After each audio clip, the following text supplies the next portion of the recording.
রাজধানীর মোহাম্মদপুরে ছিনতাই ও ডাকাত আতঙ্কে রাত জেগে নিজ নিজ এলাকা পাহারা দিয়েছেন স্থানীয় বাসিন্দারা। প্রিয় নম্বর সেট করে বিকাশে সেন্ড মানি করুন ফ্রি।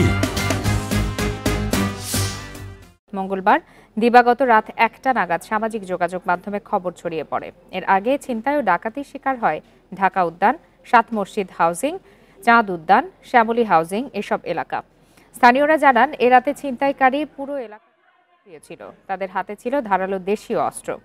অনেক সন্ত্রাসী পায়ে হেঁটে ছিনতাই ও ডাকাতি করেছে। এলাকাবাসীরা জানান, মোটরসাইকেল, লেগুনা ও পিকআপ ভ্যানে সন্ত্রাসীরা ছিনতাই করে। ফেসবুক গ্রুপ আমরা মোহাম্মদপুরবাসী এর মাধ্যমে এলাকাবাসী এই খবর জানতে পারেন। এরপর ছিনতাই ও ডাকাতির বিষয়ে স্থানীয়দের মসজিদের মাইকের মাধ্যমে সতর্ক করা হয়।